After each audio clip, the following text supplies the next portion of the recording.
पश्चिम बंगालमध्ये वैद्यकीय शिक्षण घेणाऱ्या विद्यार्थिनीवर बलात्कार करण्याची घटना समोर आली आहे. पश्चिम बंगालच्या दुर्गापूरमध्ये ही घटना घडली.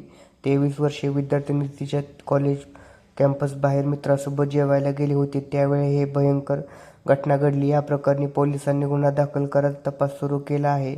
पोलिसांना दिलेल्या माहितीनुसार पीडित विद्यार्थिनीने तक्रार केल्यानंतर आरोपीविरोधात गुन्हा दाखल करण्यात आलेला आहे.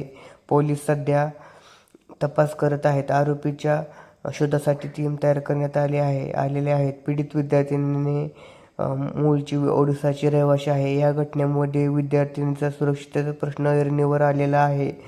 तरी ही घटना घडली त्या ठिकाणी प्रचंड संताप व्यक्त केला जात आहे. पीडितेने सांगितले की ती तिच्या मित्रांसोबत कॅम्पसबाहेर जेवायला गेली होती. तेव्हा काही अज्ञात लोकांनी तिला अडवले.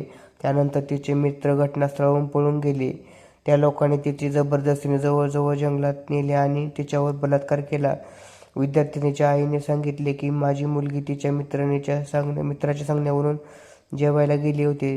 3 जण त्याचा पाठलाग करू लागले. मित्र त्याला सोडून पळून गेला. माझ्या मुलीनेही पळून जाण्याचा प्रयत्न केला पण त्यांनी तिला पकडले आणि तिच्यासोबत भयंकर कृत्य केले आहे.